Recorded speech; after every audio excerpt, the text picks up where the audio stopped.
You know, I've been lucky in that I've never had to go pitch a movie. I've almost never had to, because Beavis and Butthead was a hit pretty quickly, and Hollywood is so starved for hits and new material and new people, especially when you have one that's connecting with an audience and it's working. So from the get-go, it was Hollywood calling, let's make a movie. And, you know, so I said, sure, let's make a movie.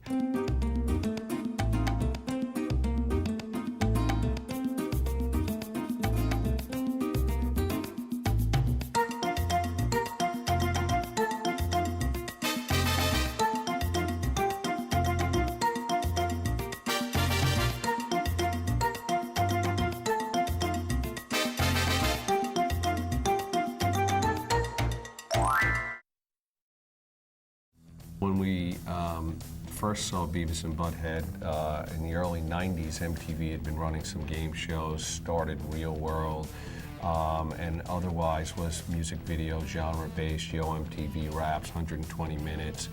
And we experimented with this thing, Liquid Television, which was a hodgepodge of animations, and ultimately Frog Baseball, I think it was like a 2 or 3 minute short, worked its way into Liquid TV. But beyond that, we did not have animation, long-form animation on the channel. That was cool. I got, personally, 5 movie offers the first week Beavis and Butthead was on the air. It was that viral. And this is not like the time of internet popularity. If anyone was going to take the chance and turn that into a feature film, it was kind of right for us. There's a lot of reasons it took a while. It was having to do with corporate mergers and arguments about whether it's live action or animated. This sucks more than anything that has ever sucked before. We must find this butthole that took our TV. Yeah.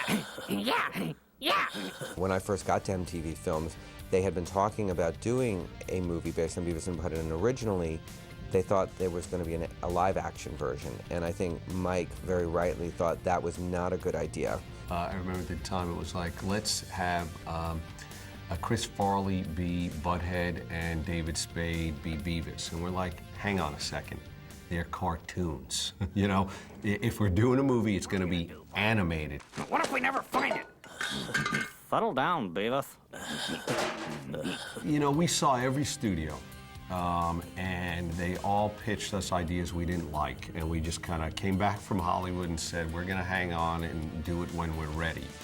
And ultimately, I think in the conversations with Mike and everyone, we felt we had to give them more dimension. After all, you had a show with multiple seasons where they just sat on their couch. The first draft had a real story, and I think as long as you're invested in the story, that the great characters that they were going to be entertaining to watch the whole time. If you can imagine all the sights that they would see that would be appealing to them, and they'd only see through their jaded eyes. Yeah, they don't know they're the greatest wonders of the greatest national sites. They have no idea. They couldn't care less. Washington, what do they know about? That's what's so great. Take them and put them in a situation that anyone else would be focused on where they are. They're just they're so pure. Scoring and TV. And I don't know which one's more important to them. I'm probably gonna make out with her first before we, you know, get down. You know what I'm saying? And then when we let people know we were doing the movie, you know, people like Bruce Willis, Demi Moore, and others came out of the woodwork and wanted to do voices, and it was the easiest booking we've ever done, even though those people didn't really get paid too much to do it. It really was the perfect film to start our division with, because it was representative of the whole just attitude of MTV, and starting in the film division could be a signature film while also being pretty adventurous in a way, doing something that hadn't been done before on the big screen. Don't wear yourselves out, boys. Save some energy for me.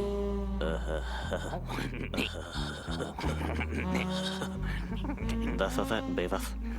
We're finally gonna score. Thank God. Beavis and Butthead movie was the first time we put some money into it.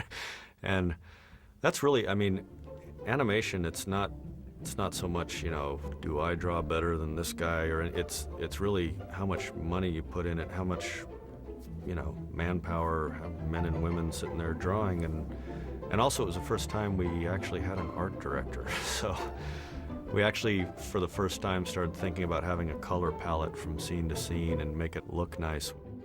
Beavis and Butthead, the episodes are, except for the first season, they're all hand inked and painted and on cell and shot on film. So we had film that we'd never projected in a theater. So we took a couple episodes and projected them and realized pretty quickly that you can't get away with just, you know, held cells, they call them, one cell that's just sitting there for a background character that's not moving. And, you know, you need to do it on bigger field size, actually bigger paper, because, you know, you can't zoom in on a drawing this big and project it on a huge screen and have it look good. So it does look a little richer, and there's more movement in the background. And I actually love the way that movie looks. Office Space, the movie I did, I haven't watched it since the color timing. I don't, this movie I'm doing now, I don't think I'm ever going to watch again after I'm done with it. But the Beavis and Butthead movie, especially projected, which I've seen it once or twice projected since it came out. I love looking at, even on DVD, it doesn't bother me to see it again. Everything was overlapping, everything was happening at once.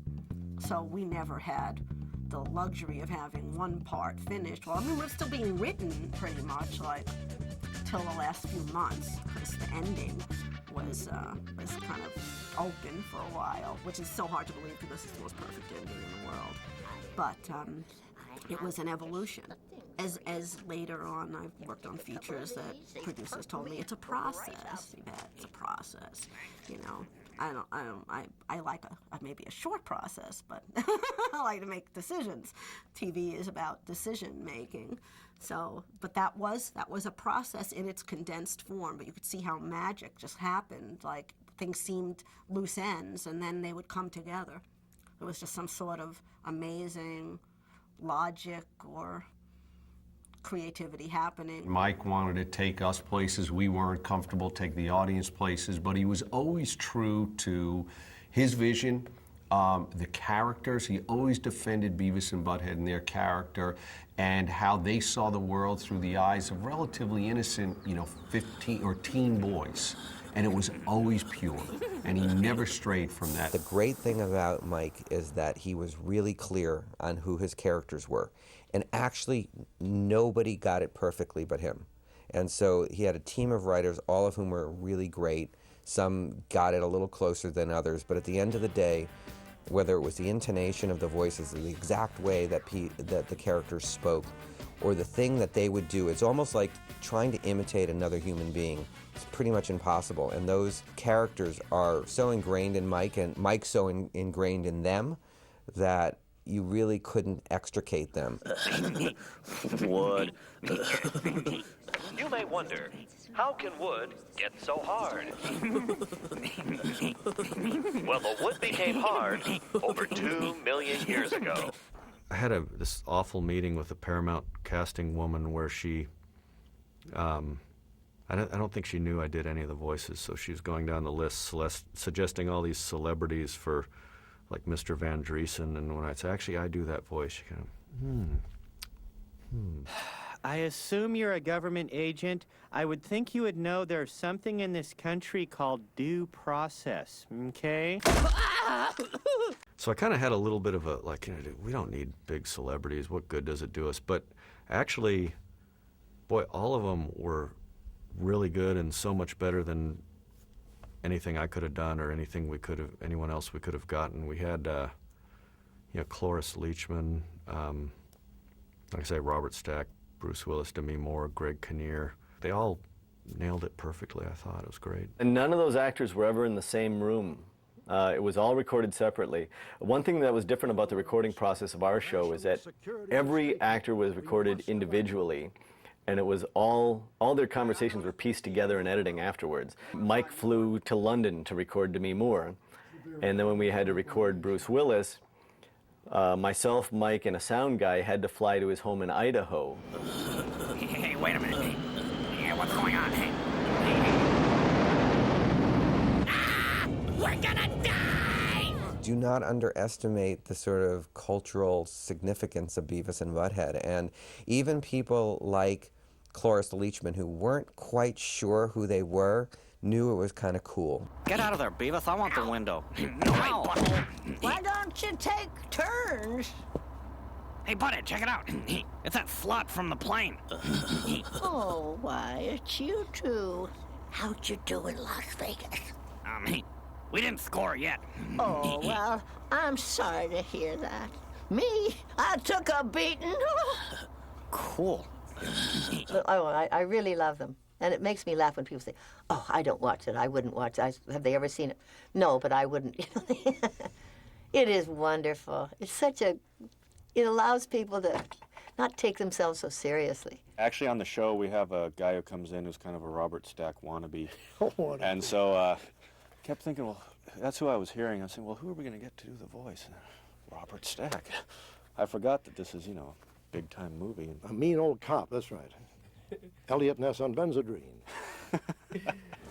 This is the coolest thing I have ever seen.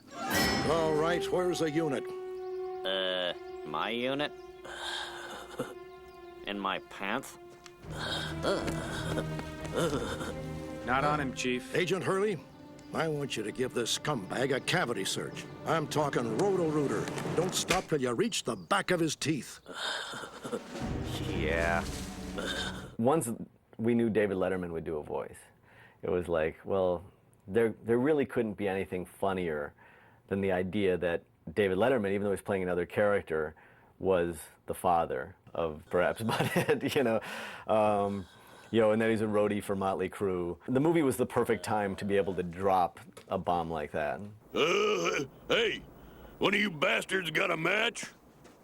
Yeah. My butt and your, butt.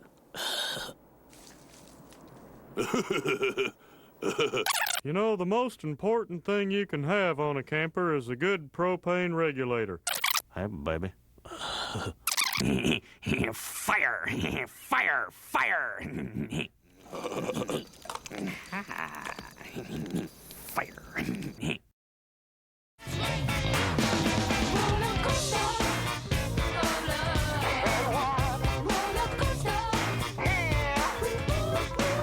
There were bands that were fans of the show, and guys like Rob Zombie and the Chili Peppers, obviously, and people wanted to be a part of it.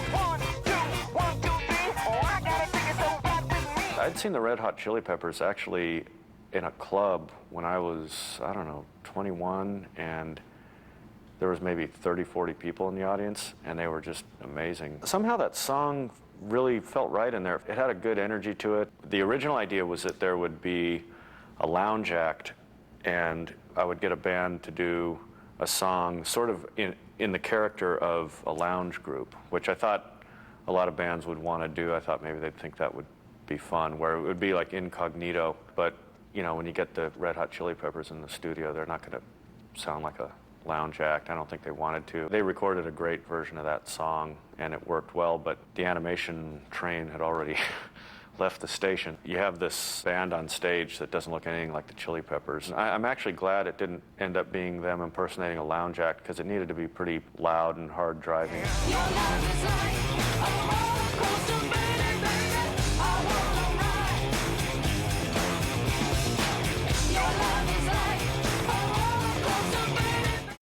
Like everything looks all weird and like there's all these weird shapes and it's sort of like it's like a music video. That hallucination sequence in the movie, I love the way it looks. I'm not crazy about the way it fits in the movie.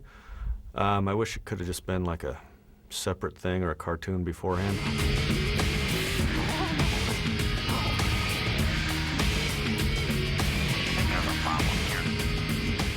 It started with pressure from MTV to put music videos in the movie.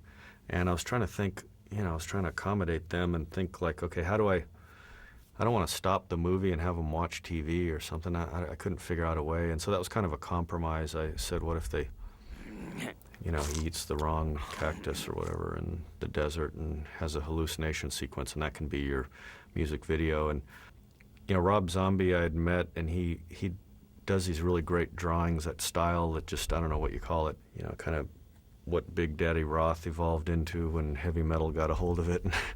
White Zombie was going to do this song, and so we thought, well, let's base it on Rob's drawings. So he just did kind of a bunch of still drawings and gave them to us. Chris Pronowski was our in-house animator who was able to take Rob Zombie's designs and really make it come to life. I thought, okay, well, if we're going to do this, let's just have one part where it's just tons of eye candy, because that's actually the only digital shot in the whole digital sequence in the movie.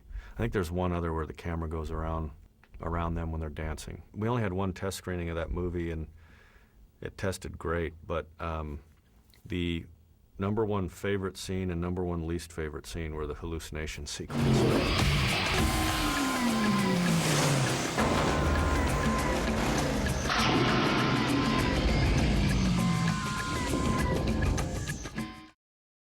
I remember my manager saying, he said, man, if you come in third or fourth, that's going to be so amazing. If you beat One Fine Day, a movie with George Clooney and Michelle Pfeiffer. And, you know, it was opening weekend for Scream, second weekend of Jerry Maguire, second week, I think, for 101 Dalmatians. There are all these huge movies out there, so I didn't expect, and the tracking wasn't showing that it was going to be anywhere near number one. I think maybe, I don't even know. I think they were afraid to tell me how low they thought it was going to be. Part of the reason for that, I think, is that people who are doing a phone survey, maybe they're embarrassed to admit that they're going to go see the Beavis and Butthead movie this weekend. So they say, you know, I'm going to go see One Fine Day. What in the hell is that? It must be them damn buzzard hawks. Everyone thought for us to put out a Beavis and Butthead movie at Christmas time when the Oscar movies come out, that we were as stupid as Beavis and Butthead. This crab is warm. Beavis, you butthole, you broke it. No, damn it. In December of '96, when the movie came out, it set the record for highest box office gross for opening weekend. And that's amazing. And I don't think anybody could have ever guessed that. Of course, that record for December lasted 1 year because the following year Titanic opened and it did a little better than us. Our expectations were high, but everybody around us was like, you don't understand, this is so huge, this is so huge. And we're like, okay, you know, like, but it was, it sort of sunk in later. Alcohol and tobacco? Yeah, and firearms. Cool, huh? Cigarettes and beer kick ass. Yeah. We're in the Bureau of Beer and Fire and Cigarettes. And maybe some chicks, too. This is gonna be cool. One of the great things that I think that I was so proud of, and I know Mike was proud of in the movie, was that it brought in, you know, bigger audience. God, I know we were so thrilled that Siskel and Ebert gave it 2 thumbs up, and the Times, all the, you know, the New Yorker, the Times, and who knows what else gave it great reviews because they got it. We had a lot of fans, critics liked us. It's kind of amazing that we surprised people that you could sustain it for 80 minutes. And it was great to be a part of something that, once again, you know, proved our detractors wrong. People who hated us, there was no winning against us. The support was too strong, ultimately, as far as the fans. Well, the series had ended when the movie came out, and I think that there was probably no other place for us to go. I think Mike, tired of doing the characters and doing all the work, and wanted to try something else, and obviously went on to King of the Hill. I hope that, you know, one day that Mike and the MTV organization can think about doing a sequel. We've brought them back to do promos for the VMAs, you know, in their robes and slippers, which the crowd loves. So people love to see them. It's amazing how people who didn't see the series when it was on originally keep coming back and demanding the series. When we launched MTV2, that was the #1 thing they wanted to see on MTV2, that and Tom Green. What's going on? What is this? Take your damn pants with you. Hold your fire. What in the hell? you know, it's great when Mike gets back involved because I think, as I said before, only he really knows the nuances, the specifics about what makes something funny. And so whenever he puts together a compilation or whatever he does, the fact that he did a commentary on this, I think will give people insight that otherwise they would never be able to have, because he really is Beavis and Butthead, and vice versa. Attention. Attention. We're looking for the chick with big boobs. Yeah, we are ready to do you now.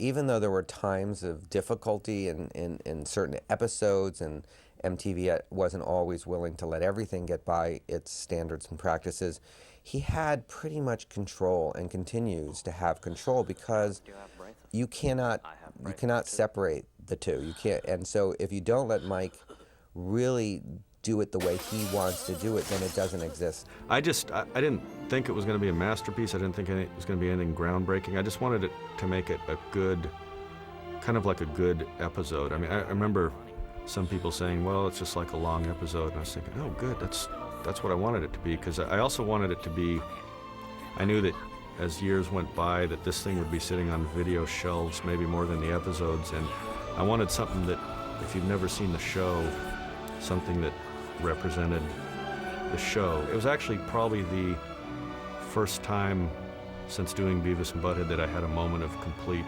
satisfaction, of feeling victory. Like, whatever success I'd had with Beavis and Butthead was always mixed with some other stress or some problem, and that movie opening #1 was the first time where I just had this feeling of victory, and it just felt great. I'd never been #1 at anything. Hey, Butthead, you think we're ever gonna score? I probably will, but not you. You're too much of a butt monkey. Shut up, dillhole. Butt dumpling. Turd burglar. Ass goblin. Shut up, Butthead.